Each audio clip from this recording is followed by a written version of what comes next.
Welcome to the Alger podcast. Following the podcast, there will be a brief disclosure. Hello, I'm Alex Bernstein, and you're listening to the Alger podcast, investing in growth and change. Alger's Director of Market Strategy, Brad Neuman, has already released a number of pieces this year on the subject of artificial intelligence, including his recent capital markets presentation, as well as his video, AI Questions Answered, both of which you can find at alger.com. But questions about AI investing continue to roll in, and fortunately, Brad remains eager to address the subject. Brad, thanks so much for joining me on the podcast this afternoon. Yeah, thanks for having me. Brad, you recently said that you consider AI the most important innovation of our lifetime and that it could be as significant as electricity or the internet. How could it be as significant as electricity?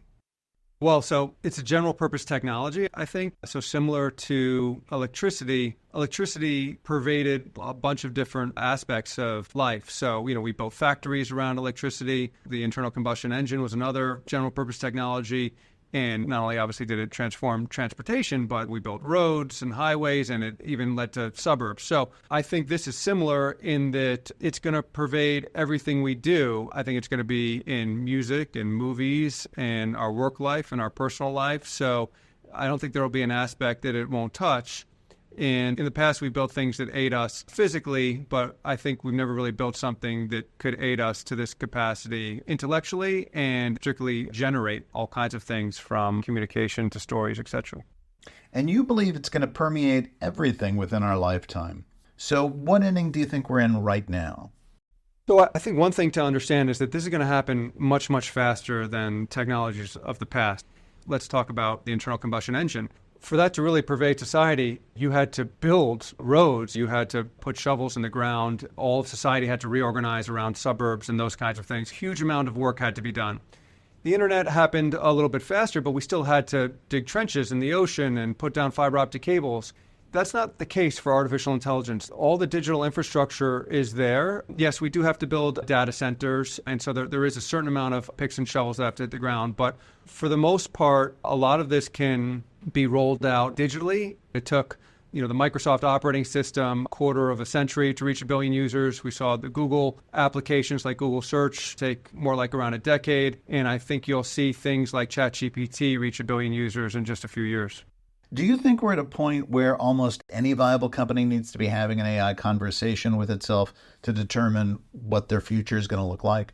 Yeah, I can't think of an industry that really won't be impacted by artificial intelligence, because ultimately you might be tempted to think that more of the labor-intensive industries and service will be impacted first and more labor will be impacted later. But ultimately, there will be robots, as scary as it is to think about, and they will have AI in them. And so they will be able to do jobs like nursing, home care, that kind of stuff. So I think it will affect every industry, yeah.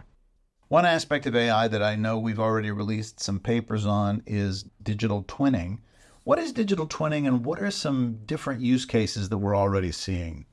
A lot of our human existence, I think, is just making predictions about the world. And to make predictions about the world and how people react and nature will react, you oftentimes have to do experiments in the real world, and that can be costly and take a long time. And so, for instance, when we develop a new drug, we have to test it in animals and in people to figure out, A, if it's efficacious, and B, what the downside is, because the only way to know is to put it in an actual biological entity and see what happens. Ultimately, though, artificial intelligence may be able to model these worlds, well, everything from factory to physics for a rocket ship to ultimately the biology of a human. And so we'll be able to say, well, if this compound enters the virtual body, what will happen? Will it kill the disease that it's trying to kill, and what will be the repercussions? And so that takes, say, FDA testing potentially down to days or weeks. And the same could be said for launching rockets and understanding how they'll work in space to many other different industries. Brad, do you use AI? Yeah. How do you use it? Well, I use it in my personal and business life. So I think at work, artificial intelligence is helpful for me for understanding what companies do and who their customers are, how they make money. Personally, I think artificial intelligence is good at getting answers, of course, but I'm one of those people who's kind of a guinea pig for new technology. And so I've given AI access, for example, to all of my emails, personal emails, And so I'm able to ask it questions like, oh, for vacation I'm taking with my family, did I book such and such, or do I still have to do that? And it can give me an answer.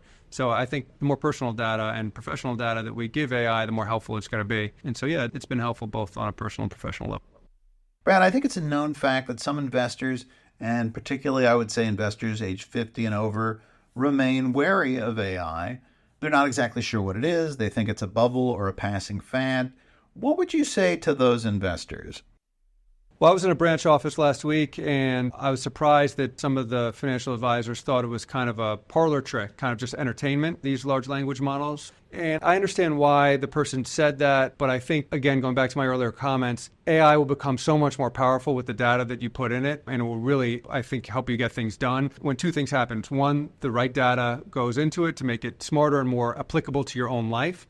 And two, when it's able to do something with that. So we're just in the very early innings of having connections with these chatbots in the outside world. But I think soon AI will be able to actually book a vacation or a flight for you, charge your car for you if you're driving an EV, that kind of thing. So I think it's going to be a real technology that's going to help people a lot more than they think. Capital markets often get ahead of themselves with regard to innovation. It's actually one of the beauties of the capitalist system that when investors get excited about something, capital gets allocated to it. That happened with the internet. It happened with the internal combustion engine. It's happened all throughout history. That said, Google and Microsoft are talking about investing over $100 billion in AI, and I think that's happening now. So it's real dollars. And I also think that artificial intelligence is going to happen much quicker than things like the internet because there's less dirt and picks and shovels that have to hit the ground. A lot of the infrastructure is digital, and I think it'll be a lot easier to roll out than some of the technologies of the past, like electricity, internal combustion engine, and even the internet. So I think it'll happen quicker than people think, and I think it will be more applicable to your life and more productive than people think. And why might an investor consider Alger regarding AI investing? So we've seen all kinds of innovations from the internet to the mobile phone. So AI is just a new innovation. It's clearly an important one, but we've seen how it impacts industries. And while history certainly doesn't repeat, it may rhyme. And I think there's a lot of learnings that we've had from other technologies that could be applicable. But more so, I think it's the process about how we go about identifying winners and losers from change. We've done that for a long time using proprietary research by talking to people in the field, customers, suppliers, consultants, those types of people. And I think that can help us get an edge and figure out who may win and lose from artificial intelligence. Brad, thanks so much for talking with me this afternoon. Thanks, Alex. Great talking to you. And thank you for listening. For more information on Alger and AI investing and how we can help you unlock your growth potential, please visit alger.com. The views expressed are the views of Fred Alger Management, LLC, FM, and its affiliates as of June 2024. These views are subject to change at any time and may not represent the views of all portfolio management teams. These views should not be interpreted as guarantee of the future performance of the markets, any security, or any funds managed by FAM. These views are not meant to provide investment advice and should not be considered a recommendation to purchase or sell securities. Holdings and sector allocations are subject to change. Risk disclosures. Investing in the stock market involves risks, including the potential loss of principal. Growth stocks may be more volatile than other stocks as their prices tend to be higher in relation to their company's earnings and may be more sensitive to market, political, and economic developments. Local, regional, global events such as environmental and natural disasters, war, terrorism, pandemics, outbreaks of infectious diseases, and similar public health threats, recessions, or other events could have a significant impact on investments. Investing in innovation is not without risk, and there's no guarantee that investments in research and development will result in a company gaining market share or achieving enhanced revenue. Also, developing technologies to displace older technologies or create new markets may not in fact do so, and there may be sector-specific risks as well. As is the case with any industry, there will be winners and losers that emerge, and investors therefore need to conduct a significant amount of due diligence on individual companies to assess these risks and opportunities.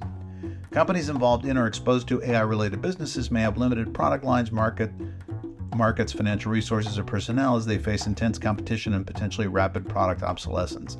These companies may be substantially exposed to the market and business risks of other industries or sectors and may be adversely affected by negative developments impacting those companies, industries, or sectors, as well as by loss or impairment of intellectual property rights or misappropriation of their technology.